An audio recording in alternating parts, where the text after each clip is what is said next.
Kimia ya mokonzi Yesu Masia ezala na biso nyonso nalingi kolendisa yo ko rassurer yo ete Nzambe aza bolingo. Voilà, nazwi makomi masantu 1 Samuel chapitre 22 na bandi na verset 20 et na bandi na verset 19.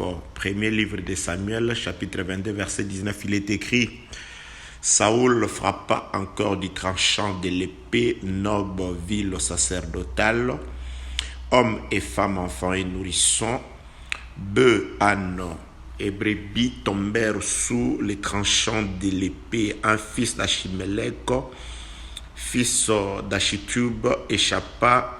Son nom était Abiatar. Il s'enfuit auprès de David et lui rapporta que Saoul avait tué les sacrificateurs de l'Éternel. David dit à Abiatar: j'ai bien pensé ce jour même que Dog l'édomite se trouvait là. Ne manquerai pas d'informer Saoul. C'est moi qui suis cause de la mort de toutes les personnes de la maison de ton père. Verset 23, reste avec moi, ne crains rien,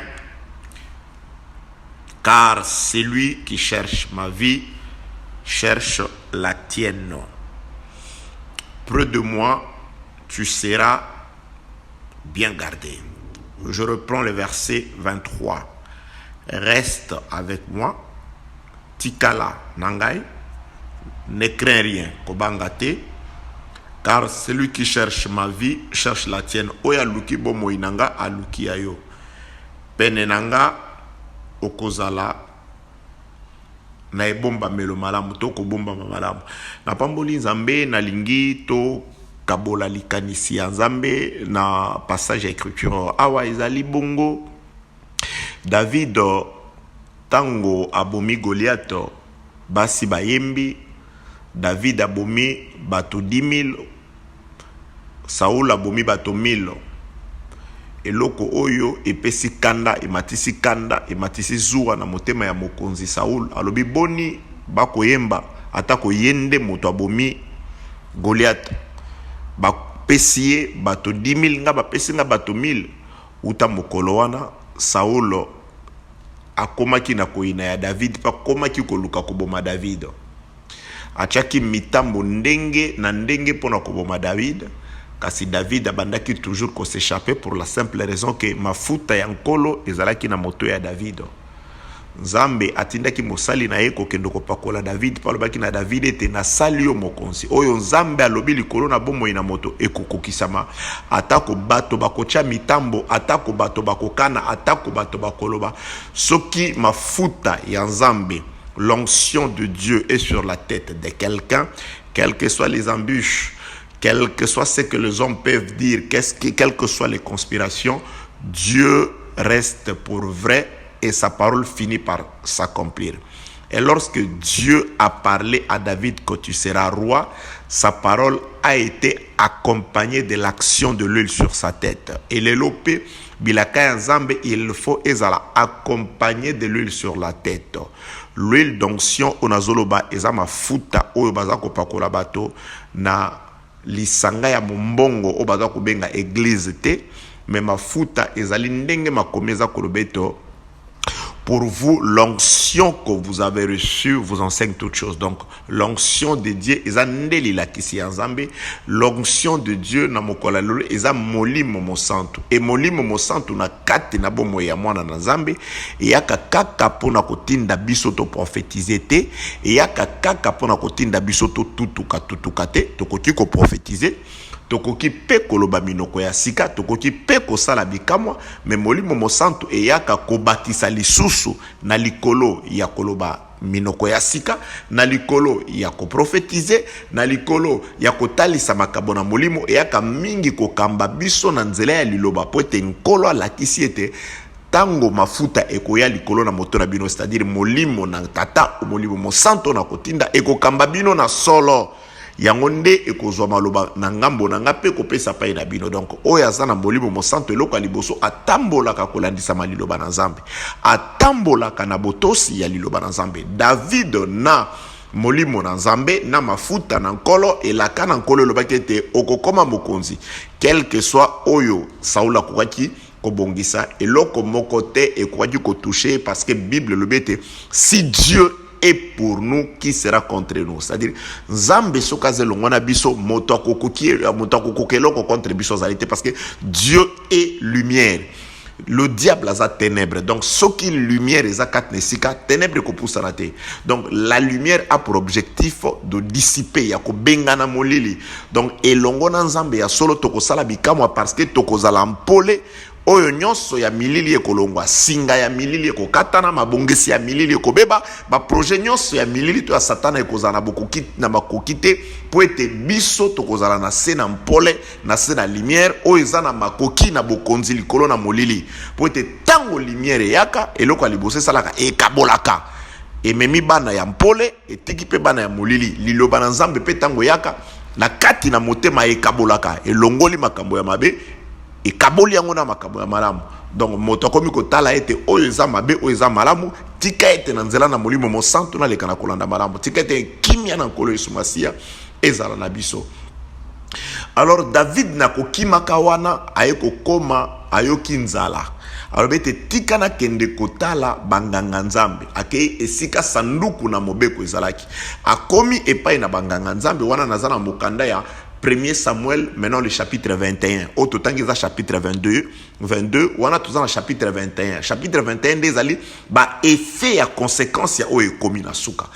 Tango David akokima ayokinzala alobiete esika na kozwa lipa ezande sika sanduku na mebeko ezali sika banganga nzambe bazali aye akutani na nganga nzambe alobiete nganga nzambe nazali na mission kasi ngai na bato na ngato alinzala nganga nzambe alobete awa lipa ezali kasi lipa oyo eza lipa ya bule alobite likambo te ngai na bato na ngato alipeto pesa biso lipa oyo tokolia alobi nganga nzambe azwi lipa pesie atuli nganga nzambe ozali na mopanga te nganga nzambe kote azwi pe mopanga apesie pe akonsulte nkolo pona ye.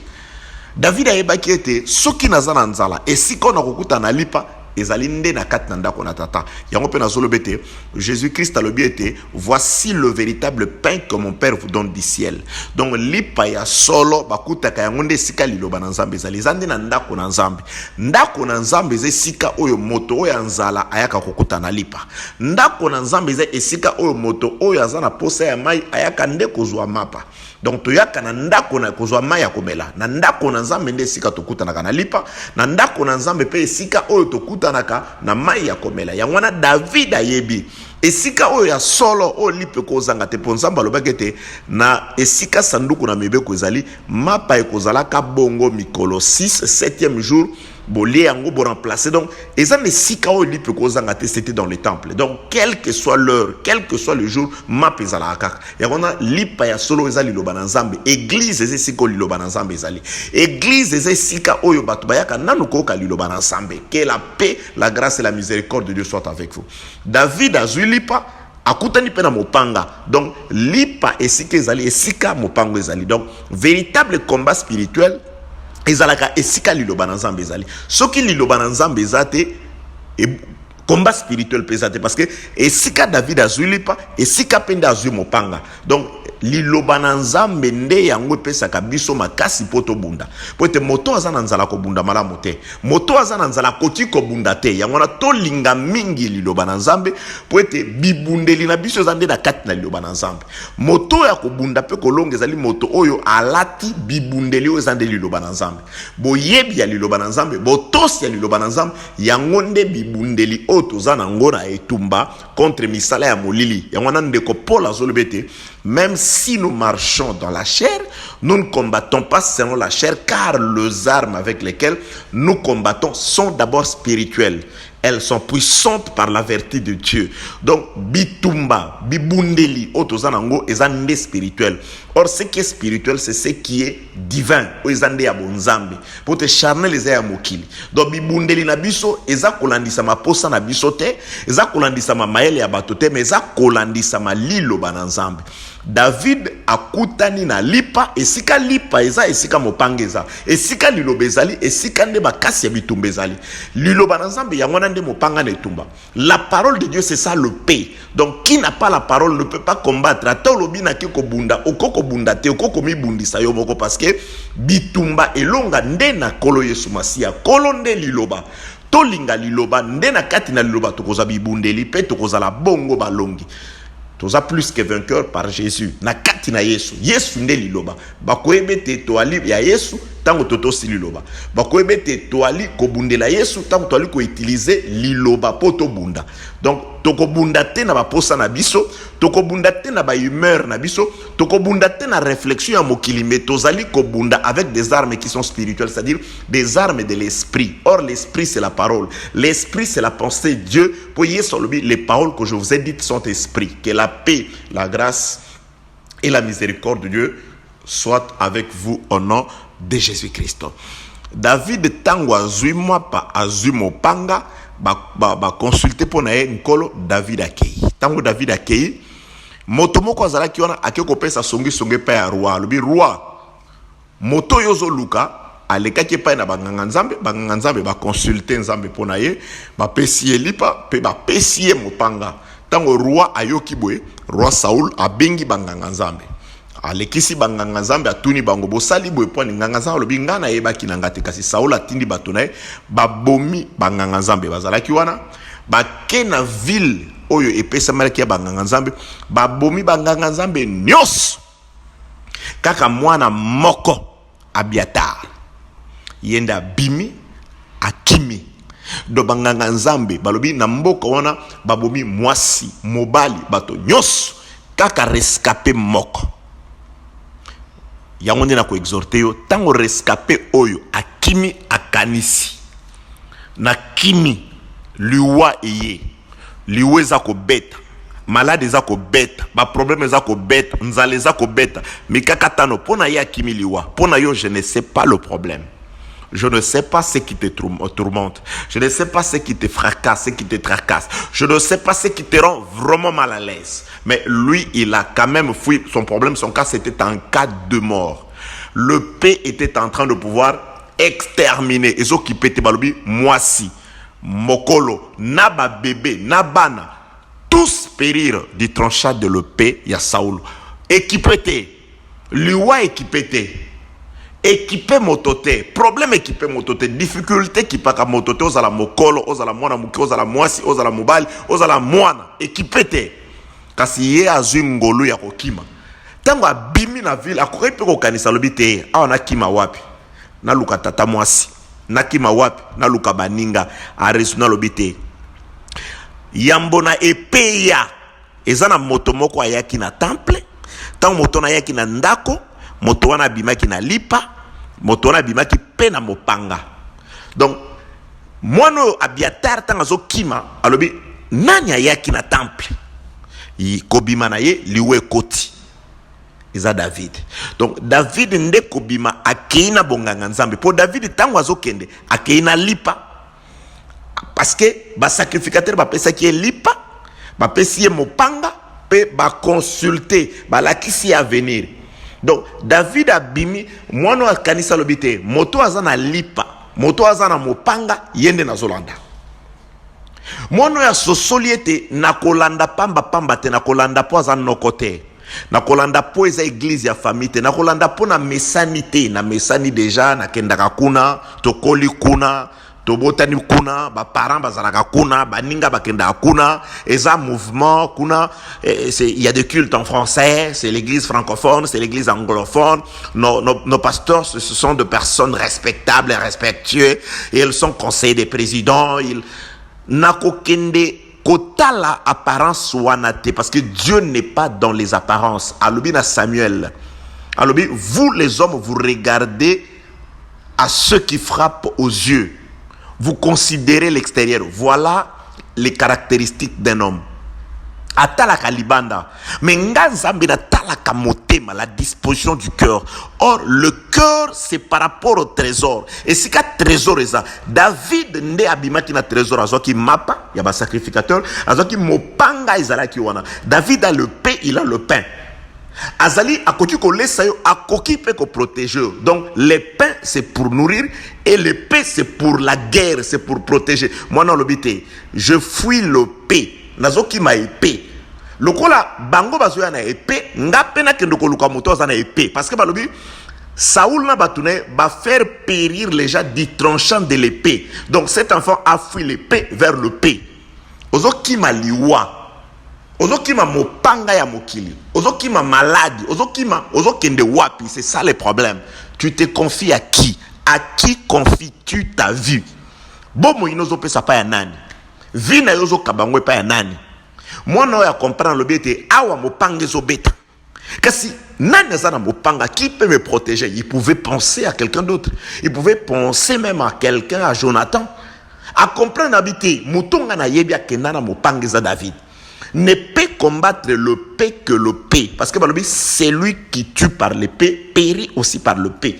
Donc d'abord muto azana mopanga, il faut muto moso azana mopanga ndaya ko bumaye. Or balobi te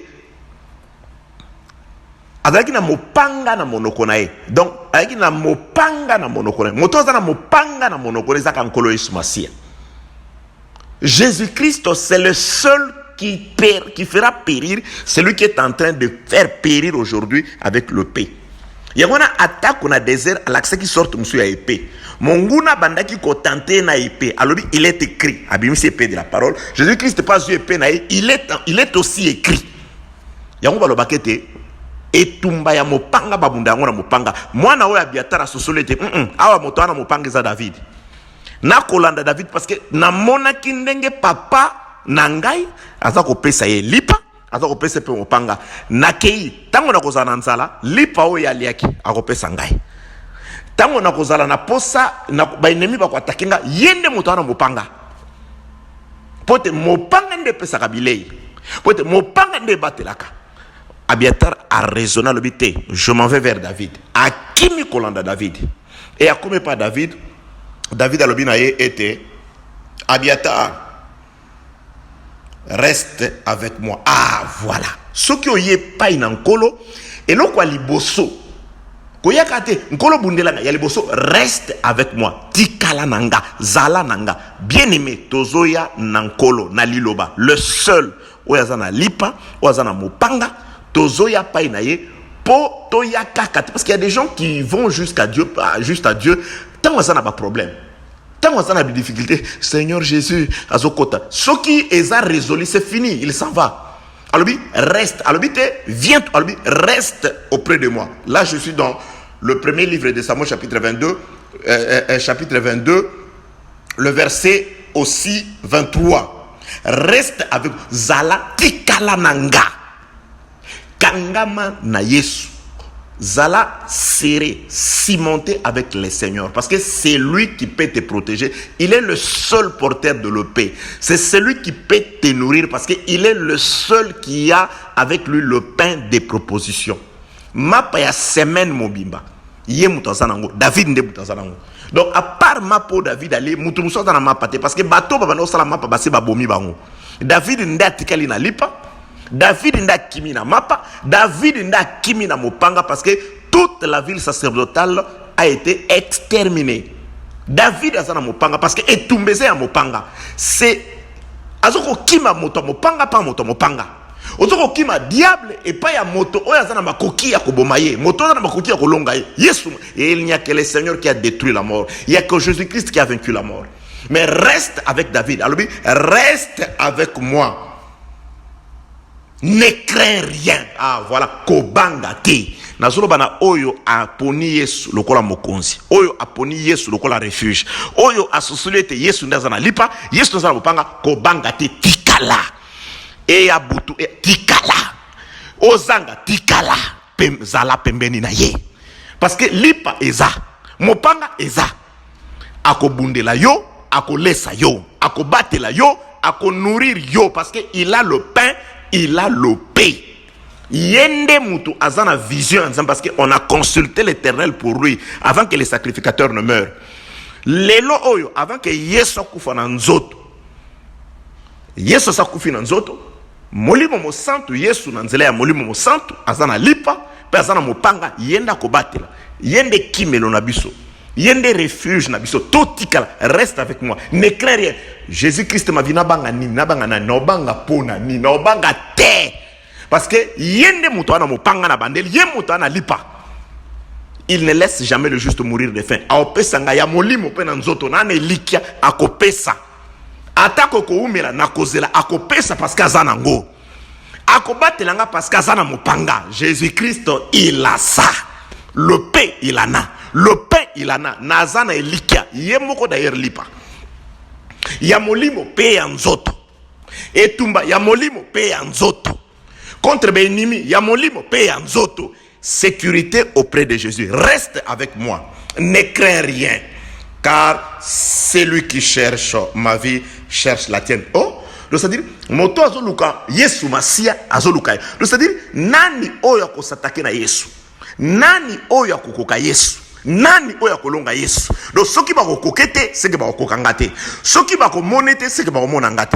Ceux qui va ko bundisaye, va ko longete, c'est que va ko longangate parce que lui c'est le vainqueur. Motoko kokayete, motoko simba yete, parce que ngai pe na ye motoko simba ngate. Voilà, celui qui cherche ma vie cherche la tienne.